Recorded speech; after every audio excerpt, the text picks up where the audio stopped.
Assalamualaikum warahmatullahi wabarakatuh. Halo pendengar setiap podcast Sobat Hamka, di mana tempat ini adalah tempat untuk sharing ide-ide inspiratif dan untuk membawa semua pendengar setiap podcast Sobat Hamka ini untuk mengetahui apa yang lagi viral nih di masa sekarang ini. Nah, kali ini kita akan membahas topik yang lagi booming-boomingnya, terutama khususnya pada dunia pendidikan di Indonesia. Nah, topik ini mengenai konsep pembentukan karakter Ki Hajar Dewantara dalam pembentukan karakter generasi bangsa. Oke, sebelumnya perkenalkan, saya Marisa Ana, dan kali ini kita akan kedatangan tamu yang sangat spesial nih, tamu yang sangat menginspiratif, yaitu seorang guru penggerak yang sudah 23 tahun mengabdi sebagai seorang guru. Benar Ibu? Iya benar. Nah, beliau ini adalah Ibu Susi Widianti dan akan men-sharing pemikiran dan wawasan yang beliau ketahui tentang konsep-konsep dari pendidik Ki Hajar Dewantara tersebut. Oke, mari kita sambut Bunda Susi Widianti. Iya. Aduh, terima kasih sebelumnya. Ya, assalamualaikum Ibu. Waalaikumsalam warahmatullahi wabarakatuh. Ibu apa kabarnya? Alhamdulillah baik. Masya Allah. Iya. Begitu juga dengan Ananda? Alhamdulillah. Iya. Ya. Oke nih Ibu, sebelum kita sharing-sharing lebih jauh tentang Ki Hajar Dewantara, sebelumnya boleh nggak sih Ibu kasih perkenalan diri dulu nih, biar kita tuh tahu tentang bagaimana sih describe tentang diri Ibu gitu. Ya, oke. Terima kasih. Sebelumnya assalamualaikum warahmatullahi wabarakatuh untuk para pendengar podcast Sobat Hamka. Iya.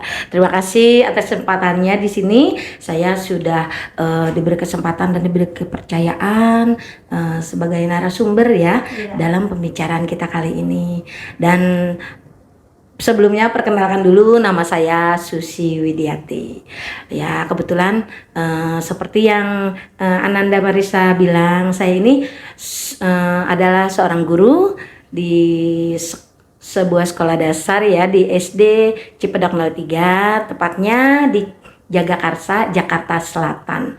Nah, kebetulan di sini saya juga sudah mengabdi sekitar 23 tahun. Wow, mungkin Ananda belum lahir ya.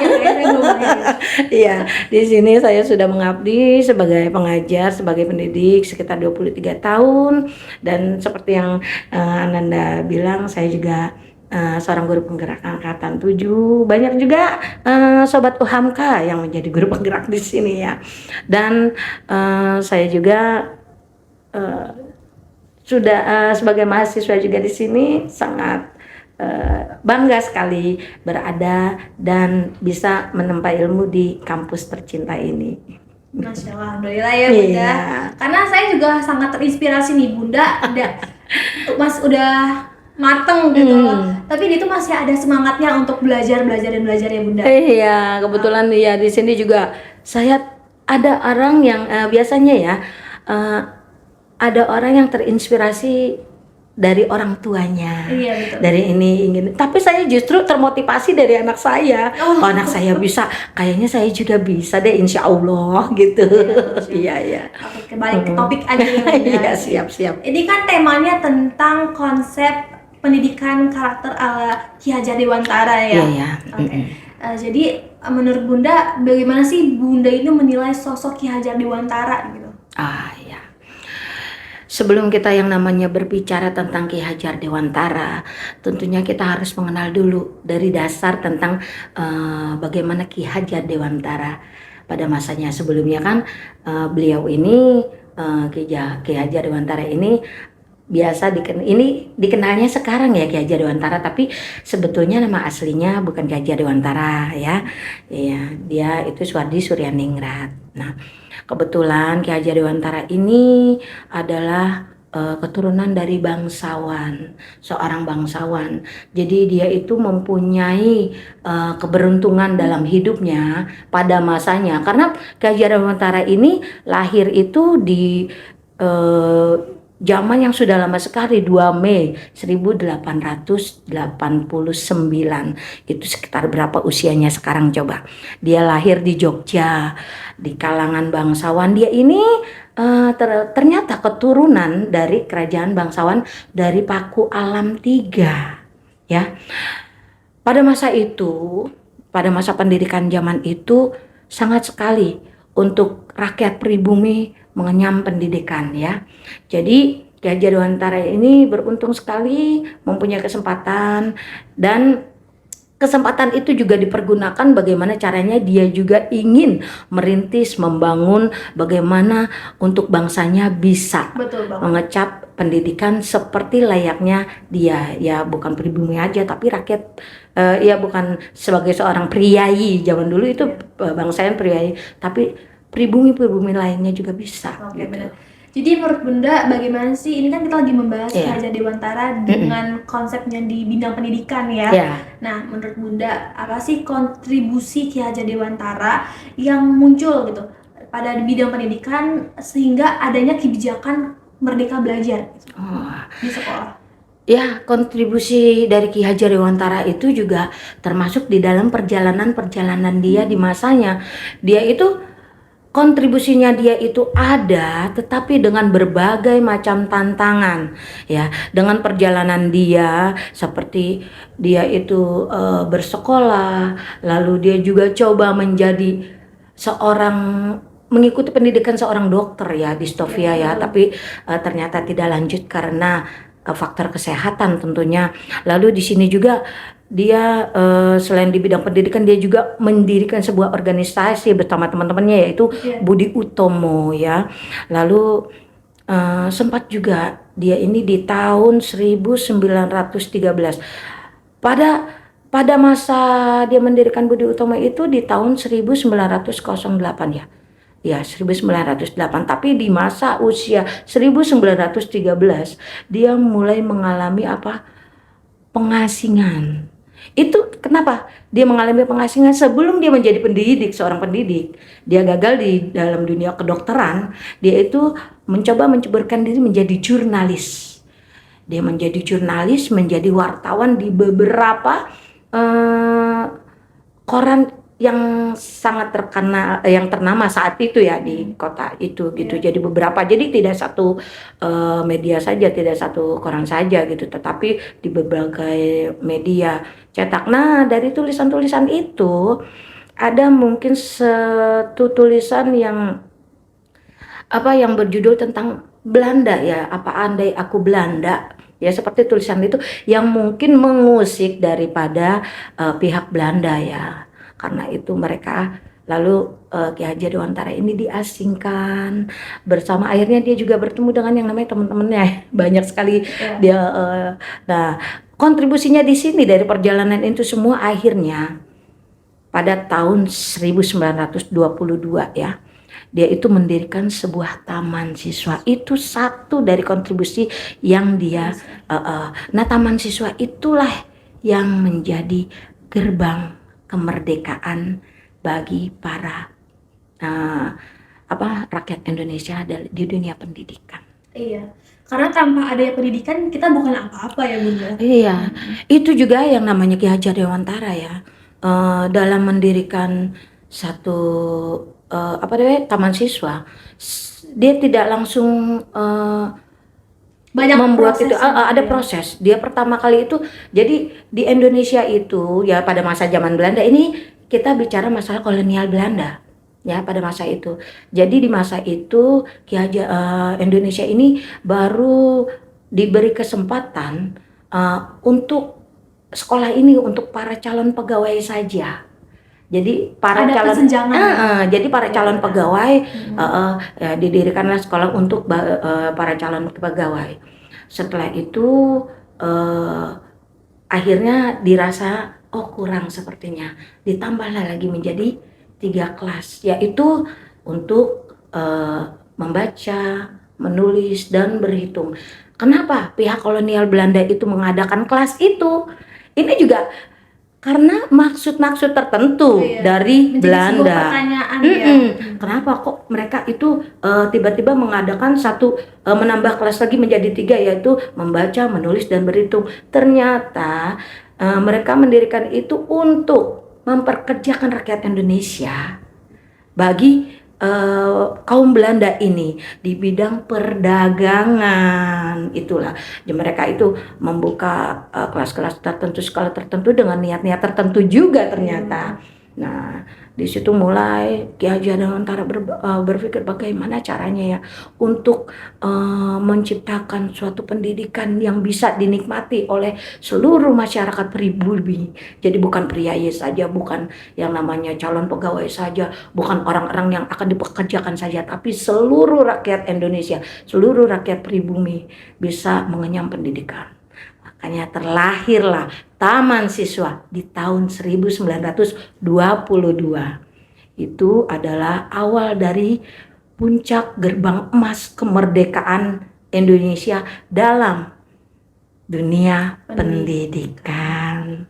Iya, karena kan yang setahu saya ya Bunda, Taman Siswa itu juga tersebar luas di Indonesia ya. Iya, di Jakarta ada loh. Iya. Dan bertahan lama karena kan ada banyak sekolah yang tidak bertahan lama ya. Ya benar-benar sekali. Ya, di situ juga selain kontribusinya dia mendirikan satu taman siswa, dia juga mengibarkan satu pendidikan karakter di sini. Ya, dari zamannya Ki Hajar Dewantara, dari zaman dulu sampai sekarang, pendidikan karakter itu kita pakai. Sekarang ini kita sedang membooming pendidikan karakter. Padahal sejak zaman Ki Hajar Dewantara itu pendidikan karakter itu sudah ada. Iya, tapi seiring waktu banyak sekali kan kurikulum dari awal sampai ini kan terus ada perbaikan. Akhirnya kita menggali lagi filosofi Ki Hajar Dewantara, konsep-konsepnya Ki Hajar Dewantara yang sangat bagus, yang bisa dipakai untuk sekarang ini, untuk anak didik kita sekarang ini ya. Jadi selain pendidikan karakter, Taman Siswa, pendidikan karakter, lalu Pancasila di dalam pendidikan itu juga diikut sertakan ya. Serta sekarang ini kita juga sedang memasuki era merdeka belajar. Oke, bagus banget ya Bunda tentang perjuangan dan perlawanan dari Ki Hajar Dewantara untuk memajukan Indonesia di bidang pendidikan ini. Saya tuh pernah dengar ya Bunda, kayak ada semboyan dari pendidikan yang dibuat oleh Ki Hajar Dewantara. Nah, maksud dari semboyan itu apa sih Bunda? Oh ya, kita bicara tentang semboyan. Semboyan ini benar-benar itu yang namanya dari kecil sampai sekarang ya, melekat sekali ya, karena memang semboyan itu di masyarakat Indonesia tentunya ya, di dalam dunia pendidikan itu benar-benar sebagai acuan kita, apalagi kita sebagai pendidik. Semboyan itu adalah Ingarso Sungtulodo, Ing Madya Mengunkarso Tuturi Handayani. Ya, itu benar-benar kita yang namanya terpatri dengan yang namanya semboyan itu dari Ki Hajar Dewantara ya, dimana dari semboyan itu kita mempunyai makna, kita mempunyai arti ya, dimana dari Ingarso Sungtulodo artinya kita ini di depan memberi tauladan. Jadi seorang pendidik ya, itu kita sebagai seorang pendidik harus menjadi tauladan bagi siswanya, bagi murid-murid kita. Kita nggak usah yang namanya sibuk-sibuk mencari tokoh-tokoh yang harus murid kita kagumi dan murid kita contoh. Jadilah kita sebagai guru ini sebagai role modelnya anak didik kita. Ya, bagaimana kita bisa yang namanya menerapkan segala sesuatu kebaikan, ya, karakter, ya, dari kitanya dulu. Kalau misalnya yang namanya kitanya tidak bisa menjadi teladan, bagaimana kita membuat anak didik kita menjadi seorang yang nantinya bisa menjadi orang yang bisa diteladani orang gitu loh. Jadi dari kitanya dulu gitu loh. Lalu Ing Madya bangun Karso. Itu artinya apa? Di tengah kita itu mengembangkan. Jadi kita ini di tengah ini kita mengembangkan kemauan dari anak didik kita, ya. Bagaimana kita itu bisa membantu anak-anak itu mengembangkan potensi yang ada di setiap anak. Itu pasti mempunyai potensi masing-masing, ya, mempunyai potensi masing-masing yang pastinya berbeda. Kita tidak yang namanya bisa memaksakan, ya, kehendak kita. Anak didik kita ini harus menjadi seperti yang kita inginkan, ya. Kita bentuk sesuai apa yang kita inginkan. Kamu ini harus menjadi seorang penulis hebat, dan kamu ini harus menjadi seorang yang namanya apa? Kalau ini dokter dan sebagainya. Tidak. Anak-anak ini mempunyai potensi masing-masing, keunikan masing-masing. Mereka memiliki pilihan mereka sendiri. Iya, biarkan mereka mengembangkan potensi yang ada. Di sini kita sebagai guru, ya, sebagai pendidik, kita membantu, mengarahkan, membantu mengembangkan kemauan dari potensi anak, ya. Kita ini kemauan dia mengembangkan ini, kita dorong dia, kita kalau ibaratnya apa bilangnya memancing, ya. Iya. Kita gali gitu loh. Nah, setelah itu Tuturi Handayani di sini yang terakhir adalah bagaimana kita sebagai pendidik, kita mendorong mereka dari belakang. Guru ini posisinya bukan di depan lagi, tetapi kita di belakang itu mendorong. Karena pendidikan sekarang ini, ya, adalah pendidikan yang bersifat berpihak pada murid. Student center, ya. Nah, student center. Jadi yang menjadi senternya itu adalah murid. Dulu kan guru. Iya. Guru berada di tengah-tengah lah atau di depan, ya, anak-anak yang melihat kita. Bagaimana anak-anak cuma mendengarkan kita ceramah. Bagaimana biasanya metode ceramah yang banyak, ya. Iya. Tetapi tidak. Saat ini tidak. Muridlah, ya, yang menjadi pusat dari kita pembelajaran, ya. Iya. Karena kan ilmu banyak banget didapetin sama murid, ya, nggak cuma dari pendidik saja gitu, ya. Misalnya mereka bisa mencari ilmu sendiri gitu. Berarti dari semboyan yang saya tangkap nih dari pemaparan dari Bunda, itu dari semboyan Ki Hajar Dewantara ini, guru ada 3 jenis, ya, di depan, di tengah, dan di belakang. Iya, pasti. Ya. Di depan menjadi role model atau sebagai tauladan. Di tengah sebagai guru yang memancing potensi-potensi dan mengembangkan potensi peserta didik supaya mereka tahu apa yang ingin mereka kembangkan. Iya. Dan yang terakhir yaitu mendorong peserta didik, ya, sebagai mendorong student seperti, center, ya, memberi dorongan, memberi dukungan, motivasi. Ya, di sini tetapi kita juga yang namanya mendorong dari belakang itu, guru di sini harus siap, ya, harus siap membimbing. Mendorong ini berarti guru itu harus siap membimbing anak didiknya, peserta didiknya ke arah yang seperti kita lihat di awal potensinya. Ya, jadi jangan sampai misalnya anak sudah kita bantu gali potensinya, tetapi gurunya sendiri tidak siap untuk membimbing anak, mendorong anak, ya. Jadi kita sebagai guru itu harus siap dengan kesadarannya, dengan keikhlasannya.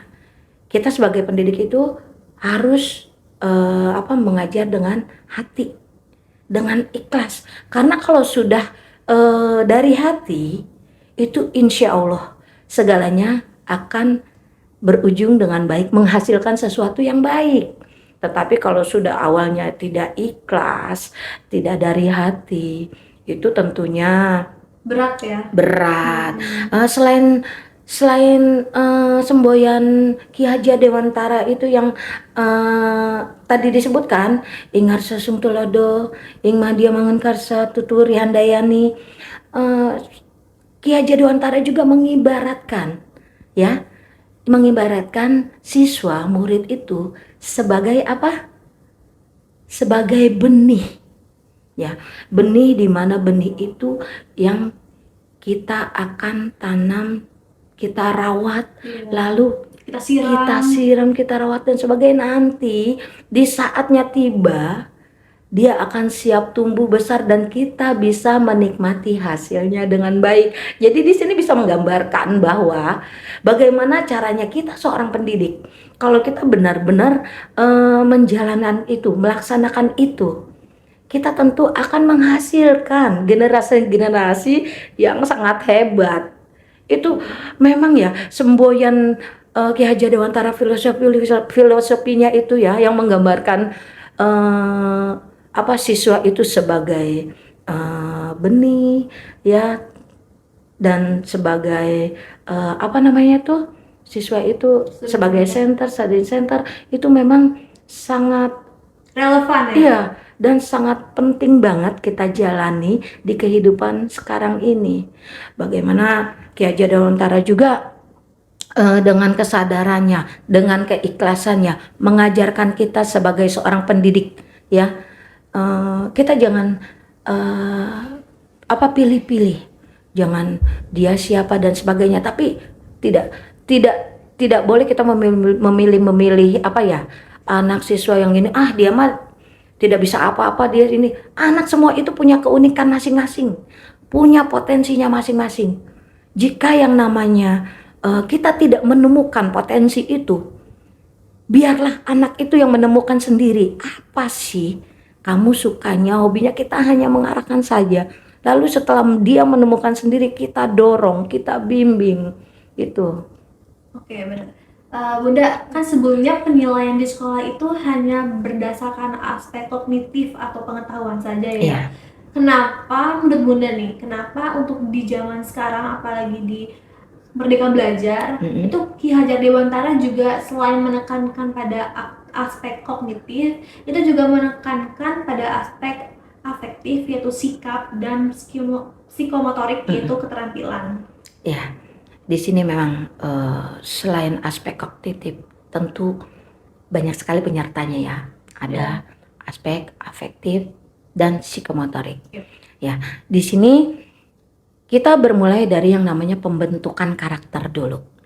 Ya, di mana yang namanya pembentukan karakter ini, afektif itu untuk apa? Sikap. Bagaimana si anak ini bisa yang namanya mengendalikan emosionalnya dia.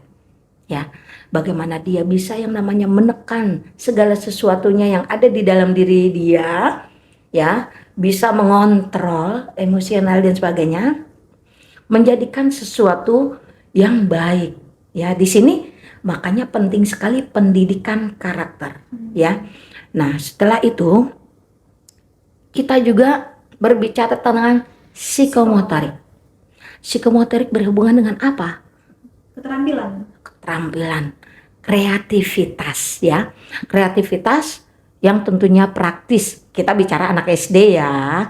Ya, kreativitasnya yang praktis, dan tentu di sini juga selain ada yang namanya pengembangan emosional, kreativitas, dan lagi-lagi kita bicara tentang kemerdekaan belajarnya. Itulah kenapa selain aspek kognitif, kita harus juga mengedepankan atau memperhatikan aspek-aspek yang tadi disebutkan tadi, aspek afektif dan psikomotorik. Karena di mana kreativitas anak itu bisa kita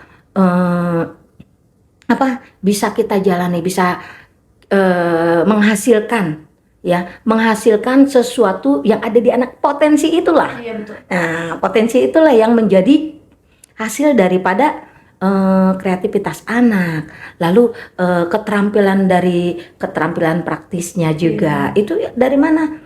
Dari yang tadi kita bicarakan tadi, ya.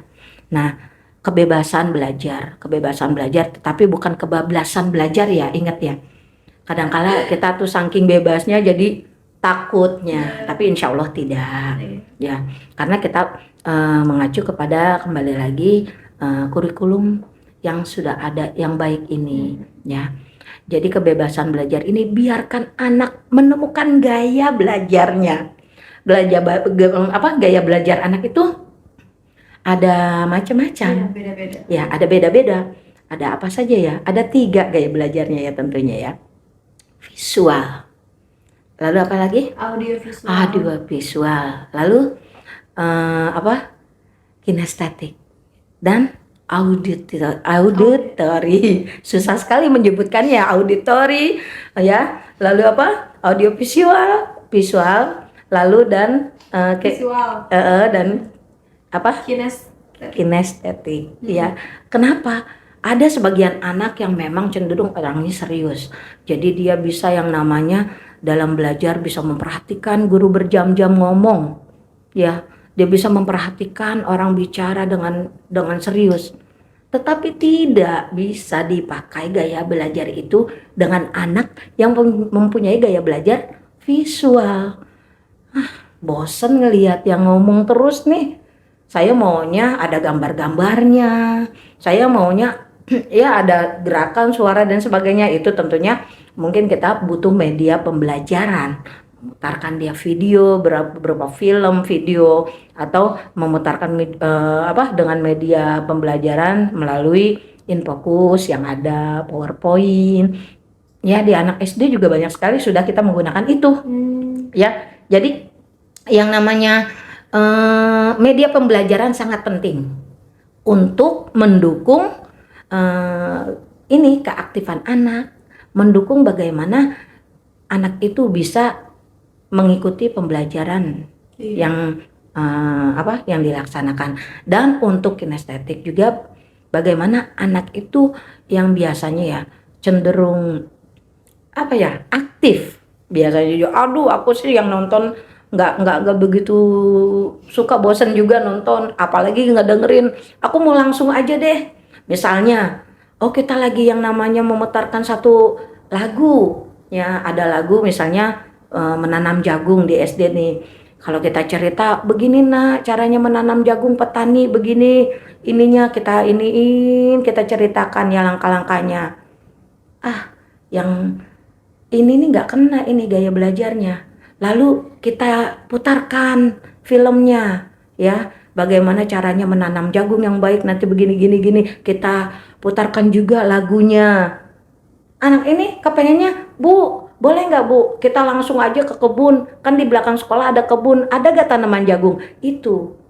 Jadi dia tuh gaya belajarnya itu kepengennya yang langsung, ya cenderung aktif gitu, yang tidak tidak hanya berdasarkan teori aja. Tidak berdasarkan teori dan mungkin sedikit banyak bergerak ya, kalau kita bilang mah aktif banget deh. Iya, Bunda kan udah kurang lebih 23 tahun ya mengajar. Iya, lebih dari usia kamu ya. Iya, banyak banget pengalaman yang udah Bunda jalankan gitu. Iya. Apa saja sih contoh konkret yang udah Bunda implementasikan tentang konsep Ki Hajar Dewantara ini ke dalam kelas yang Bunda ajar? Ya, salah satunya saya memulai pembelajaran tentunya dengan membuat satu keyakinan kelas. Ya, dulu kita bilangnya kesepakatan, tapi sekarang kita keyakinan kelas. Di mana keyakinan kelas ini sebuah kesepakatan yang dibuat oleh anak. Jadi bukan kita yang membuat, ya. Anak-anak itu harus yakin dengan apa yang telah dia yakini.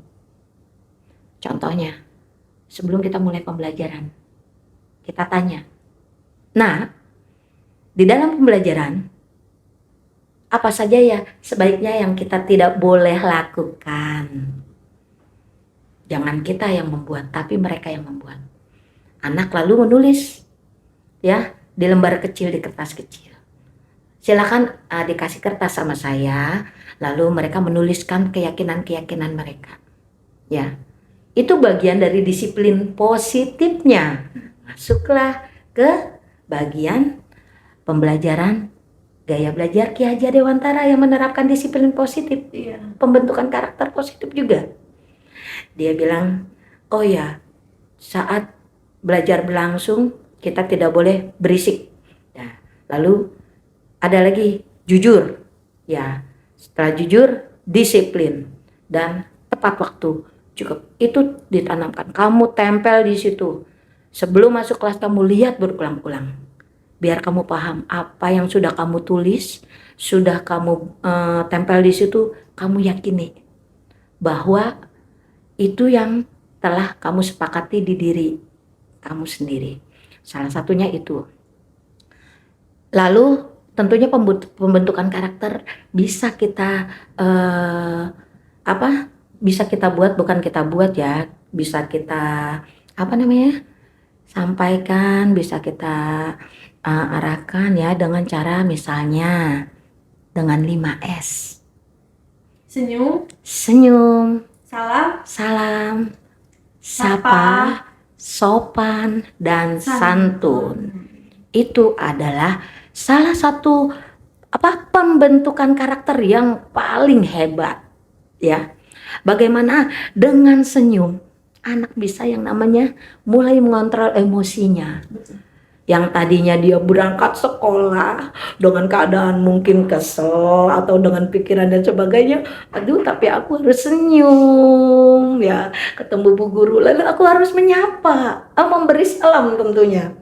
Yang memberi salam untuk yang bagi yang muslim ya biasanya assalamualaikum bu guru gitu. Kalau misalnya yang bagian non muslim biasanya mereka bilang selamat pagi. Lalu tentunya kita berusaha untuk menyapa setelah menjawab. Wah, kita jawab waalaikumsalam lalu kita sapa apa kabarnya hari ini nah ya. Itu sudah masuk ke dari senyum, salam, sapa. Lalu kita juga bagaimana menerapkan sopan santunnya. Oke Bunda, setiap konsep kan memiliki tantangan tersendiri ya.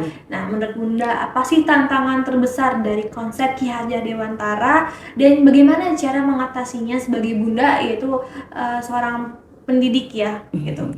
Oke, di sini ya memang pasti akan ada tantangannya ya.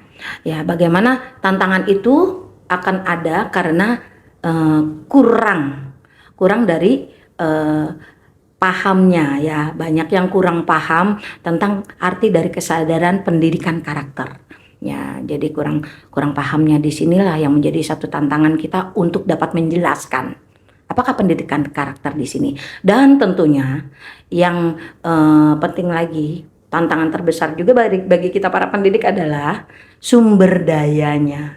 Makanya kita ini sebagai seorang pendidik jangan berhenti untuk tetap belajar dengan mengikuti beberapa pelatihan-pelatihan ya, BIMTEK dan sebagainya. Itu penting untuk dapat kita bisa menghadapi tantangan itu gitu. Oke, baik, makasih ya Bunda atas sharing sessionnya. Ya ampun, Masya Allah, waktu bersama Bunda ini sangat berharga sekali. Aduh, sama-sama, terima kasih. Terima kasih Bunda sudah membagi pengalamannya, pemikirannya, wawasannya mengenai konsep Ki Hajar Dewantara ya. Semoga bagi pendengar nih podcast Sobat Hamka ini dapat menginspirasi kita semua. Amin ya. Iya, untuk yang muda-muda tentunya pastinya yang pasti panjang. Iya, semoga dari konsep ini dapat mengembangkan kayak pendidikan karakter kita yang nggak cuma hanya mentransfer ilmu tapi juga untuk membentuk karakter peserta didik ya. Amin. Iya. Ya. Terima kasih untuk semua podcast Sobat Hamka yang telah mendengarkan podcast kita kali ini bersama guru hebat di samping saya. Semoga kita semua itu tetap terinspirasi untuk terus mengembangkan pendidikan di Indonesia. Saya Marisa Ana, sampai jumpa dan tetaplah terinspirasi dan terus belajar. Semangat, dadah! Assalamualaikum. Waalaikumsalam warahmatullahi wabarakatuh.